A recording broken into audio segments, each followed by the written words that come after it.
Colossenses 1, vamos ler todo o capítulo. Embora seja um texto longo, eu encorajo você a permanecer, a perseverar até o fim da palavra.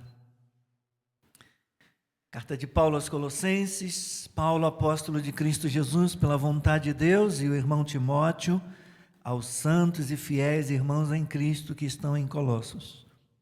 Que a graça e a paz de Deus, nosso Pai, estejam com vocês.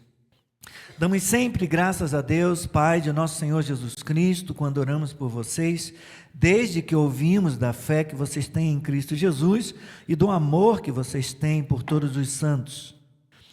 E por causa da esperança que está guardada para vocês nos céus. Desta esperança vocês ouviram falar anteriormente por meio da palavra da verdade do Evangelho que chegou até vocês. Esse Evangelho está produzindo fruto e crescendo em todo o mundo, assim como acontece entre vocês, desde o dia em que ouviram e entenderam a graça de Deus na verdade. Isso vocês aprenderam de Epáfras, nosso amado conservo, em relação a vocês, fiel ministro de Cristo, o qual também nos contou do amor que vocês têm no Espírito. Por esta razão, também nós, desde o dia em que soubemos disso, não deixamos de orar por vocês e de pedir que transbordem do pleno conhecimento da vontade de Deus em toda a sabedoria e entendimento espiritual. Dessa maneira, poderão viver de modo digno do Senhor para o seu inteiro agrado, frutificando em toda boa obra e crescendo em conhecimento de Deus. Assim, vocês serão fortalecidos com todo o poder, segundo a força da sua glória, em toda perseverança e paciência, com alegria, dando graças ao Pai que os capacitou a participar da herança dos santos na luz.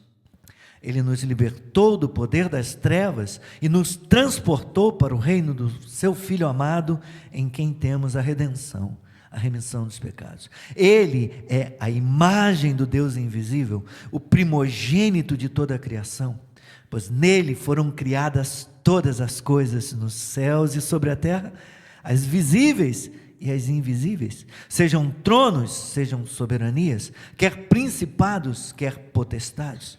Tudo foi criado por meio dele e para ele. Ele é antes de todas as coisas. Nele tudo subsiste. Ele é a cabeça do corpo, que é a igreja.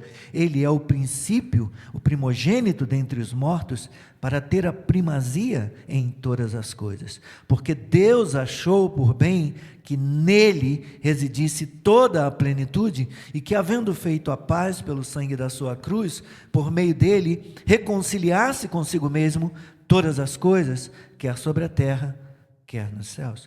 E vocês, que no passado eram estranhos, inimigos no entendimento pelas obras más que praticavam, agora, porém, ele os reconciliou no corpo da sua carne, mediante a sua morte, para apresentá-los diante deles santos, inculpáveis e irrepreensíveis, se é que vocês permanecem na fé, alicerçados e firmes, não se deixando afastar da esperança do Evangelho que vocês ouviram e que foi pregado a toda criatura debaixo do céu e do qual eu, Paulo, me tornei ministro. Agora me alegro nos meus sofrimentos por vocês e preencho o que resta das aflições de Cristo na minha carne a favor do seu corpo, que é a igreja, da qual me tornei ministro de acordo com a dispensação da parte de Deus que me foi confiada em favor de vocês, para dar pleno cumprimento à palavra de Deus. O mistério que esteve escondido durante séculos e gerações, mas que agora foi manifestado aos seus santos. A estes, Deus quis dar a conhecer a riqueza da glória deste mistério entre os gentios, que é Cristo em vocês, a esperança da glória. Este Cristo nós anunciamos, advertindo a todos, ensinando a cada um em toda a sabedoria, a fim de que apresentemos cada pessoa perfeita em Cristo. É para esse fim que eu me empenho, esforçando-me o mais possível, segundo o poder de Cristo, que opera poderosamente em mim. Seja abençoada a leitura da palavra. Ó Deus, Temos, ó Pai, o texto lido, temos nossos corações expostos, ó Deus, diante do Senhor, diante da Tua palavra. Ó Pai, suplicamos a graça, a misericórdia, suplicamos o favor divino, de modo que o Teu Espírito Santo nos ajude a compreender e explicar o texto, o sentido desse texto, e aplicá-lo, Senhor, às nossas vidas nesta manhã. Em nome de Jesus. Amém e amém. Glória a Deus. Podeis sentar? Não será uma pregação expositiva esta manhã.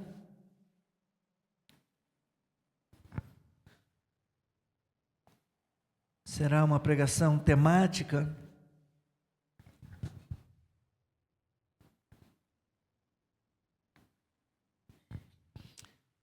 Eu quero falar da supremacia de Cristo, que é o assunto, o tema tratado pelo apóstolo nesse primeiro capítulo de sua carta aos Colossenses.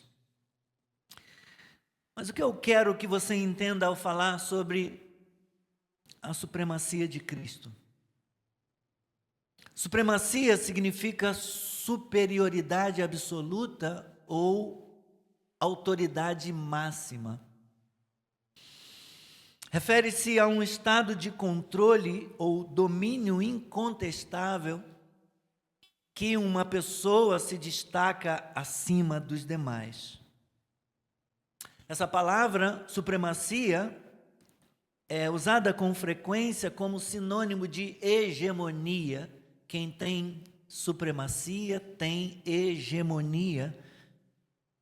É usada também como sinônimo de predomínio. Quem tem supremacia predomina, tem predomínio. Quem tem supremacia tem soberania, é também soberano. Um exemplo com essa palavra no campo institucional, jurídico, é que supremacia se refere à autoridade de uma lei sobre as demais, como é o caso da Constituição. A Constituição é uma lei e ela tem autoridade sobre as outras leis.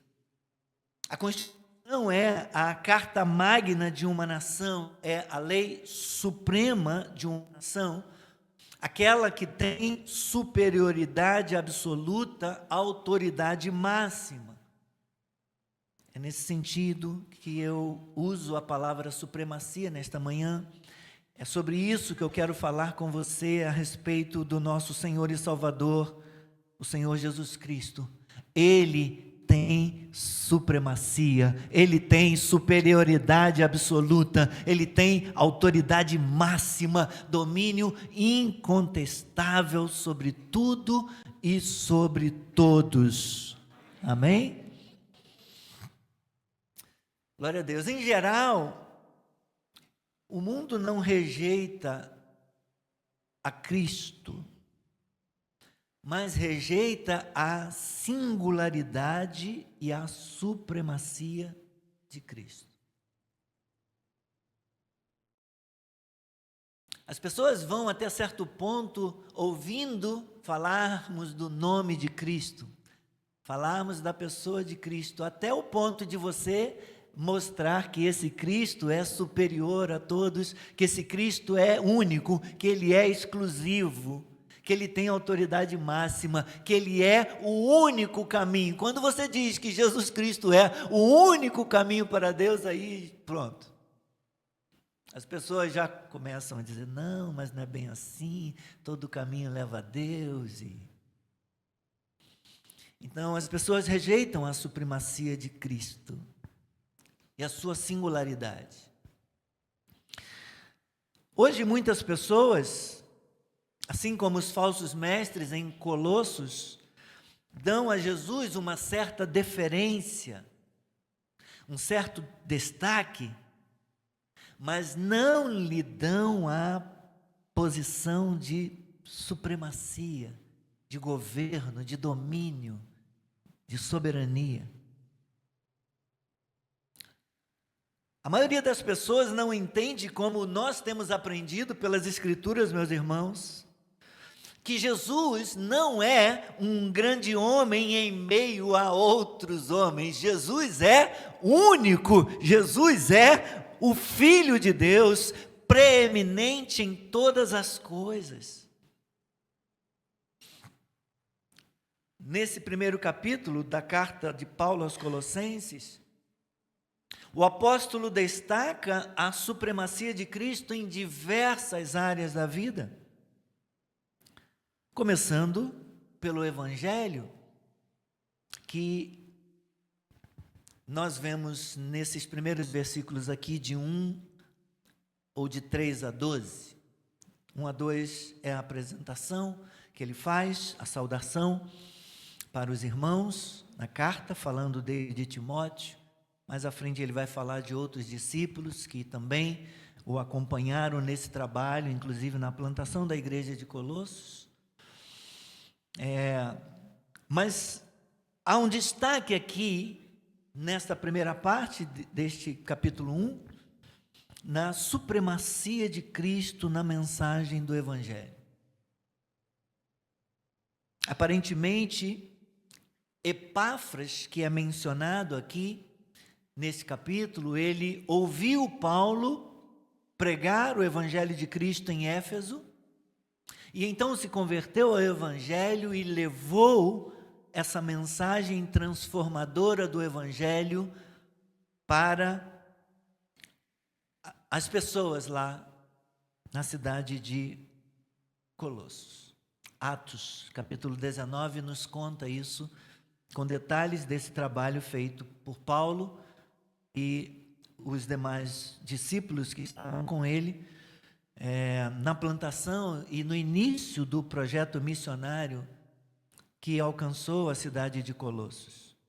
O Evangelho, meus irmãos, é a mensagem central da igreja. Uma igreja não pode ser e não será a igreja de Cristo, uma igreja de Cristo, se o Evangelho não é central a ela.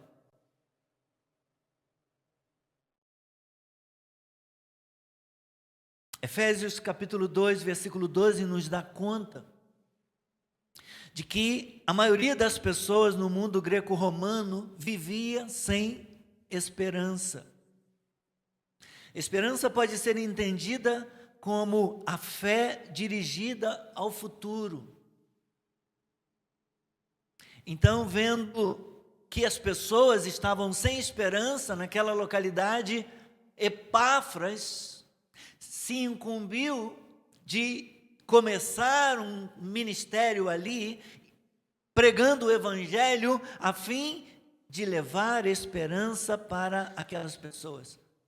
Como fundador missionário da igreja em Colossos, Epáfras trouxe então o Evangelho e com ele a esperança para os moradores de Colossos. Irmãos, as falsas doutrinas levaram o povo a olhar para si próprios, em vez de olhar para Deus. Isso aconteceu lá com os moradores da cidade de Colossos, mas também acontece nos nossos dias. Todos nós, de alguma maneira, temos sido tentados a olhar para outras coisas, em vez de olhar para Jesus e para a nossa salvação. No entanto, Deus é o único que pode vencer esta tentação, que pode vencer este mal, e Ele escolheu fazer isso através do Evangelho de Jesus Cristo, a fim de que nós tiremos o nosso olhar do mundo e das coisas deste mundo e fixemos os nossos olhos nele, em Jesus Cristo, no seu Evangelho. Reconheça a supremacia de Cristo. Reconheça a sua necessidade do Evangelho.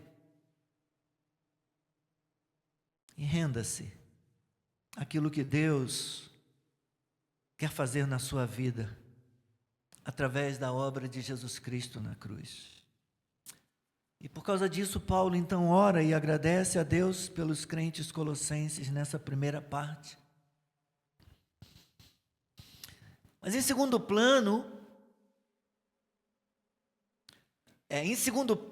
Paulo está orando pelos colossenses frequentemente, como vemos aqui nos versículos 3 até o versículo 12.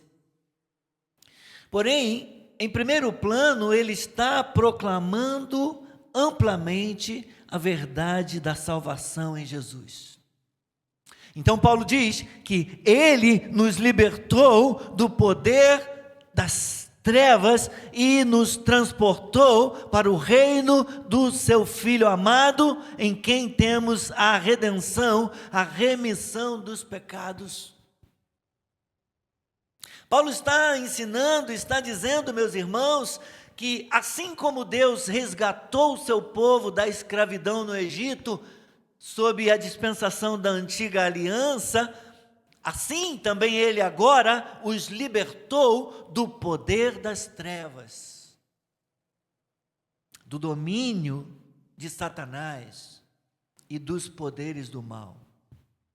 A palavra redenção significa libertação ou livramento, e está enfatizando aqui que os crentes em Jesus Cristo foram libertados do poder das trevas, libertados do domínio do mal e receberam a remissão dos seus pecados, o pagamento do preço dos seus pecados.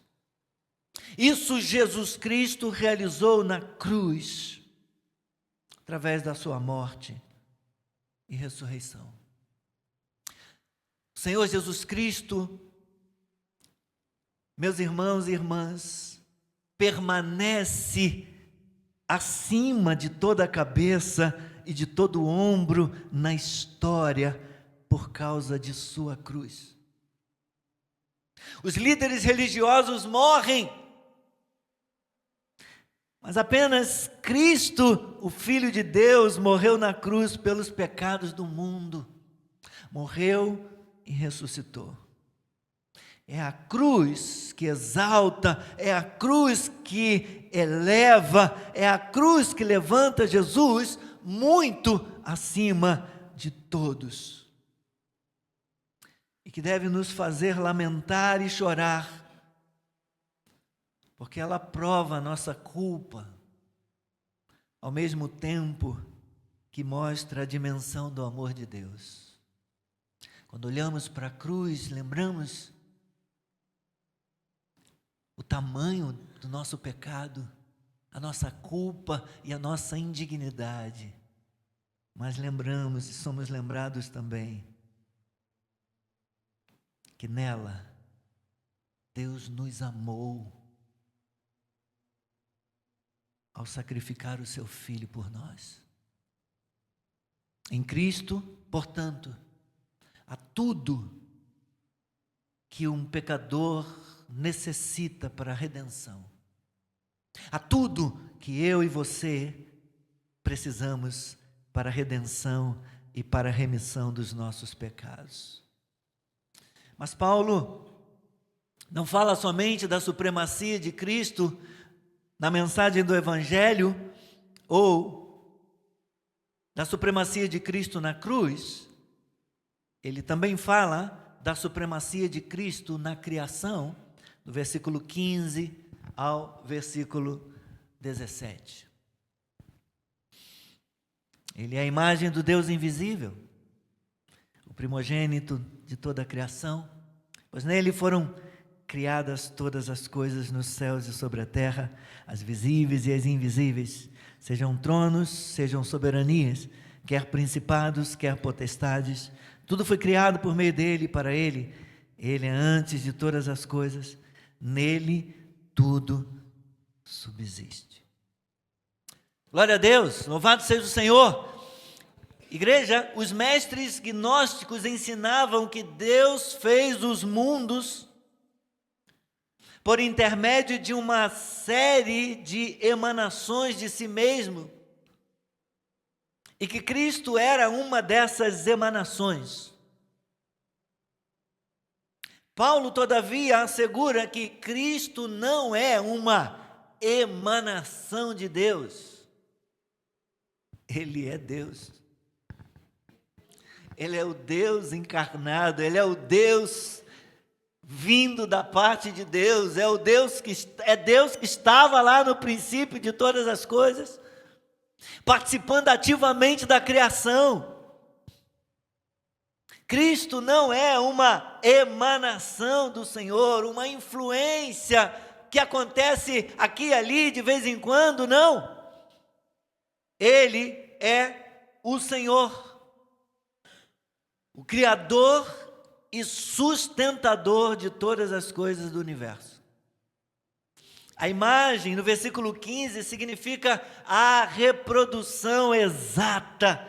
Ele é a reprodução exata do Deus invisível, a manifestação plena, perfeita, exata do ser divino, do ser de Deus.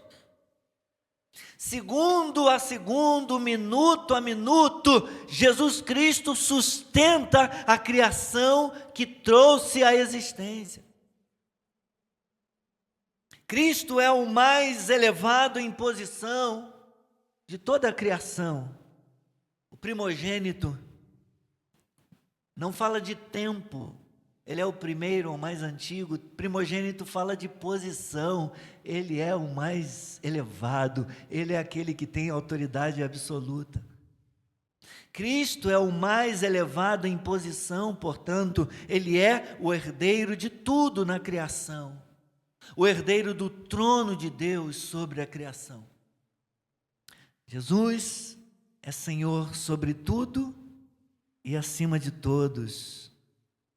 Glórias a Ele. Aleluia! Bendito seja o nome do Senhor.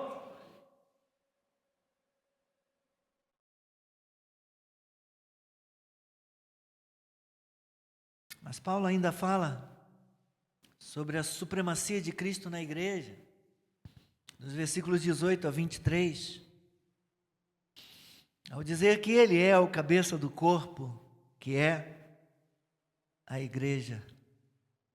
Cristo é a cabeça da igreja e realizou a reconciliação das pessoas, do seu povo, com Deus, na cruz. A igreja, meus irmãos, é o corpo de Cristo e Ele é a cabeça da igreja, ou o cabeça da igreja. A igreja é a nova criação e Ele é o princípio. Que quer dizer que Ele é a origem da nova criação. Tudo começa nele, tudo começa com Ele e a partir dele. Nesse capítulo, Paulo repete a palavra tudo, toda, todas, algumas vezes, com o propósito de mostrar o governo universal do Senhor Jesus Cristo sobre todas as coisas que existem. Como príncipe da paz, Jesus, por fim, vai encerrar toda a rebelião contra Deus e contra os seus propósitos. Para os crentes, isso significa reconciliação presente com Deus e uma relação com Deus como amigos. Para os descrentes e para os poderes demoníacos, o reino universal de Cristo será compelido sobre eles e a rebelião deles será definitivamente derrotada por Cristo. Como diz o versículo 20, que havendo feito a paz pelo sangue da sua cruz, por meio dele reconciliasse consigo mesmo todas as coisas, quer sobre a terra, quer nos céus. O propósito de Deus, ao enviar o seu Filho para morrer na cruz, era reconciliar todas as coisas e toda a humanidade com Ele.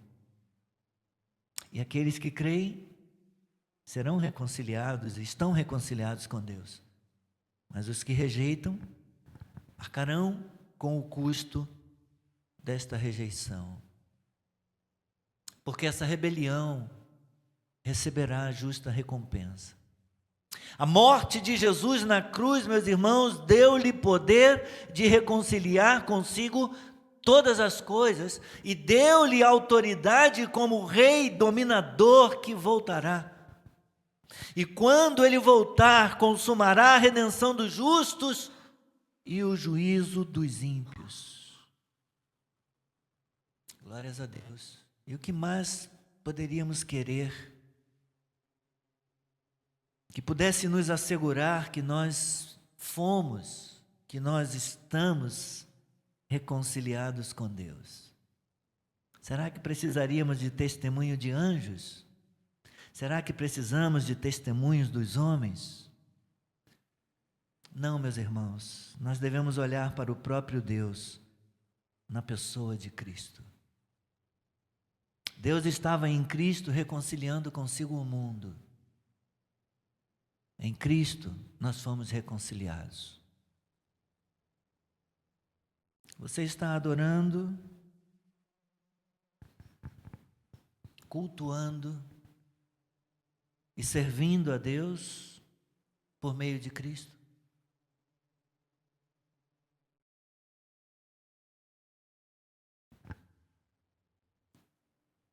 Caminhamos para a última parte.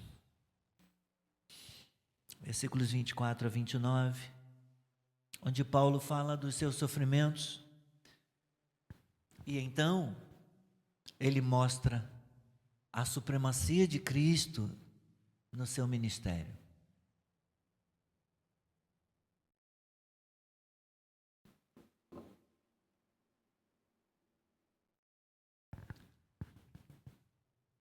Agora me alegro nos meus sofrimentos por vocês e preencho o que resta das aflições de Cristo na minha carne, a favor do seu corpo, que é a igreja, da qual me tornei ministro de acordo com a dispensação da parte de Deus, que me foi confiada em favor de vocês, para dar pleno cumprimento à palavra de Deus.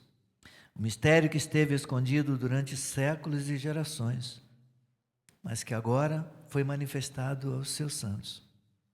A estes, aos santos, Deus quis dar a conhecer a riqueza da glória deste mistério entre os gentios, que é, qual é o mistério? Cristo em vocês, a esperança da glória. Cristo é suficiente, meus irmãos e irmãs.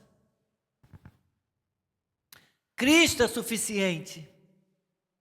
A cruz é suficiente.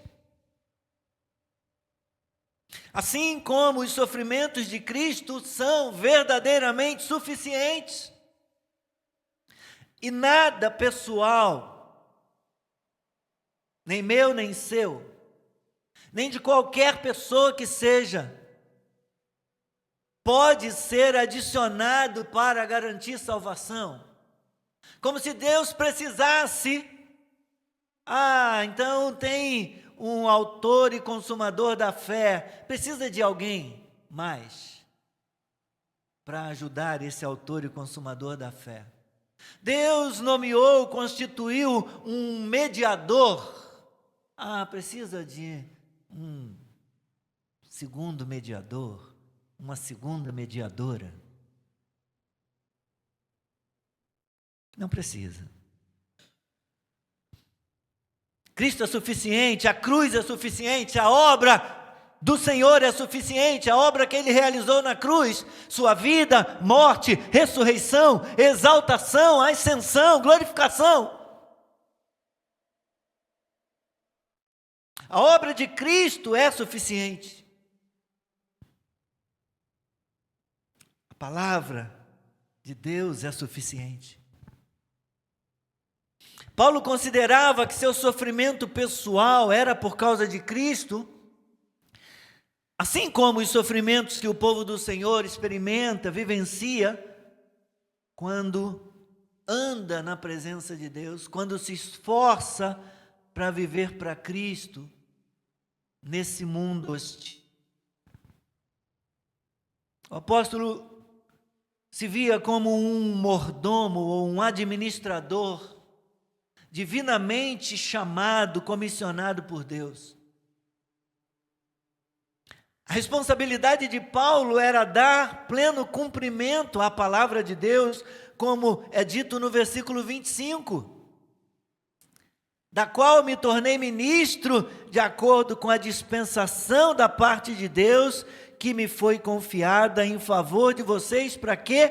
Para dar pleno cumprimento à palavra de Deus. Ele tinha essa ideia, ele tinha essa consciência de que era apenas um mordomo ou um administrador divinamente comissionado.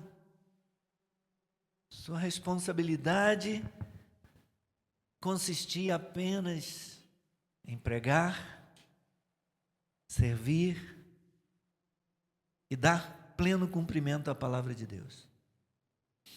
A mensagem, no entender do apóstolo Paulo, nada mais era do que o mistério de Deus, o seu segredo revelado agora, naquele tempo, que antes estivera oculto.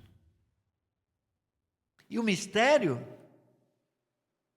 não se refere a algo místico ou a um ritual secreto. Paulo está falando do plano de Deus revelado para o mundo. Acima de tudo, ele está falando do plano de redenção de Deus, por meio de Jesus Cristo, por meio do Messias. No capítulo 2, passe a página para a direita aí um pouquinho, no versículo 2, onde Paulo explica o mistério.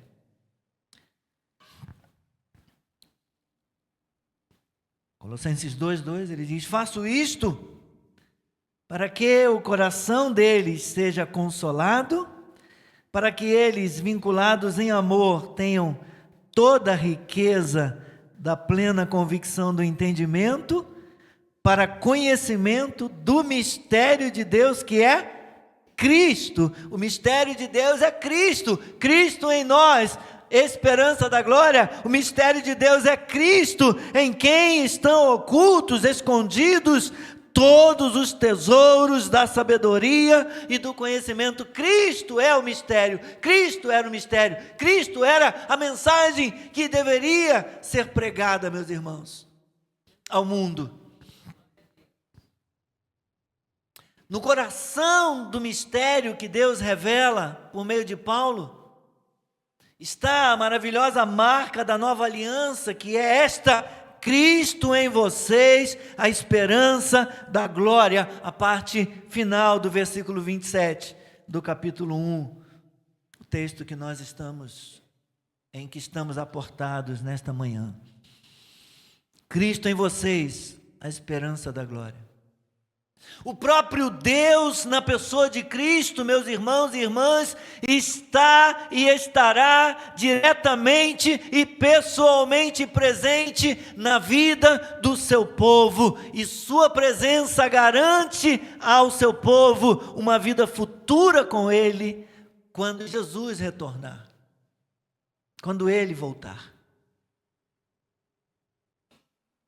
E graças a Deus, Cristo não reside apenas nos judeus, na vida do povo hebreu, Ele reside também na vida dos crentes gentios, de modo que existe um povo unificado, formado com crentes de todas as nações, incluindo nós aqui do Brasil, em todos os tempos, incluindo a gente aqui hoje. Que privilégio, meus irmãos, glórias ao Senhor, que privilégio fazer parte desse povo unificado de Deus. Todas as coisas convergem para Jesus voltar para buscar o seu povo, a igreja universal, no sentido de uma igreja, um corpo formado por gente de todas as eras, de todas as épocas, de toda parte do mundo, de todo canto desse universo. E nós fazemos parte desse povo. Ele voltará para nos buscar. Então, me preparando para concluir, eu me dirijo a você, não cristãos, se porventura temos alguém esta manhã que ainda não creu em Cristo, que ainda não o confessou, não o reconheceu como Senhor da sua vida. Eu me dirijo a você. Saiba que o Evangelho é para você também. Receba o Evangelho, receba a palavra de Deus, receba o testemunho de Cristo, receba o senhorio de Cristo na sua vida, creia e receba Jesus no seu coração. Seja agradecido a Deus que não deixou o Evangelho restrito, não deixou o plano de salvação, a esperança restrita apenas aos judeus. Seja grato porque Deus concedeu a você a graça desse mistério também, dando-lhe pela graça o Evangelho, a salvação e a esperança. Mas para você que já caminha com Cristo, que já tomou uma decisão e já fez a sua confissão por Cristo, já passou pelas águas e anda na presença do Senhor, servindo e adorando a Ele, eu me dirijo a você agora. Todas as pessoas sofrem por causa da natureza decaída do mundo. Vivemos em um mundo caído. E por conta disso, o sofrimento está aí. O sofrimento faz parte do cotidiano, faz parte da vida de todas as pessoas. Mas os cristãos são chamados para uma forma especial de sofrimento em favor de Cristo. Que sofrimentos seriam estes, para citar apenas alguns? O sofrimento da rejeição.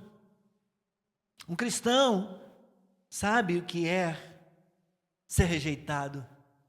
O sofrimento da ridicularização. Fizeram isso com o nosso Senhor. Ele foi o mais rejeitado dentre os homens. Zombaram dele, riram-se dele. Perseguição. Ele foi oprimido e humilhado. Ninguém gosta de sofrer, obviamente. No entanto, as lágrimas de sofrimento dos cristãos, elas podem refletir a glória da cruz de Cristo. Elas relembram como Deus usou os sofrimentos de Cristo para nos salvar. Persevere, permaneça, mantenha-se firme. Saiba que você não está sozinho. Nós ouvimos isso aqui, lemos na letra de uma das canções. Você não está sozinho, Ele não te abandonará. Cristo ajudará, sim, ajudará. Ele pode socorrer os que sofrem por causa dele.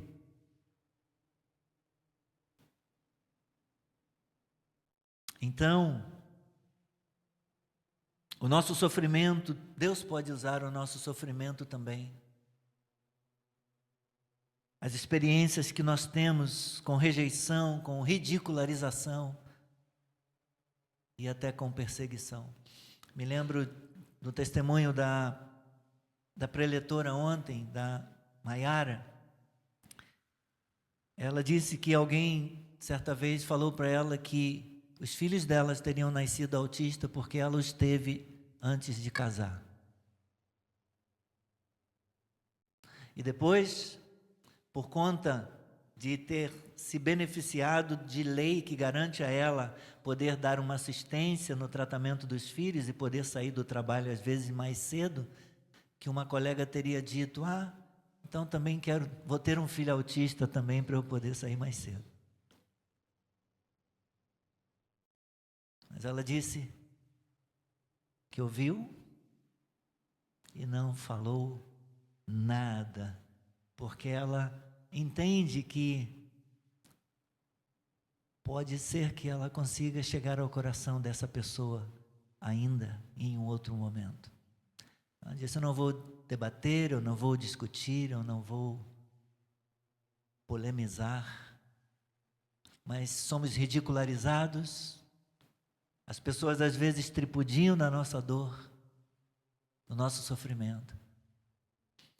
Mas o nosso Senhor, como diz a Escritura no profeta Isaías, Ele foi levado como uma ovelha muda perante os seus tosqueadores, mas Ele não abriu a sua boca. Antes, Ele preferiu, alguém pregando esse texto de Isaías no Novo Testamento vai dizer que Ele preferiu entregar-se àquele que julga retamente. Nós nos entregamos, nós entregamos o nosso sofrimento, a nossa tristeza, a nossa dor, a rejeição, a perseguição, a ridicularização, nós entregamos tudo a Ele, porque de alguma forma Ele saberá, se quiser usar isso num outro momento. Mas a verdade, meus irmãos, é que Ele também pode usar os nossos sofrimentos à medida que permanecemos firmes neles, apesar deles, à medida que nós seguimos confiando no Senhor, resilientes, perseverantes. Deus pode usar os nossos sofrimentos para atrair aqueles que não têm esperança a Ele. Muitas pessoas poderão vir a Cristo ao ver também o nosso testemunho de fé, o nosso testemunho de resiliência e de perseverança em meio ao sofrimento.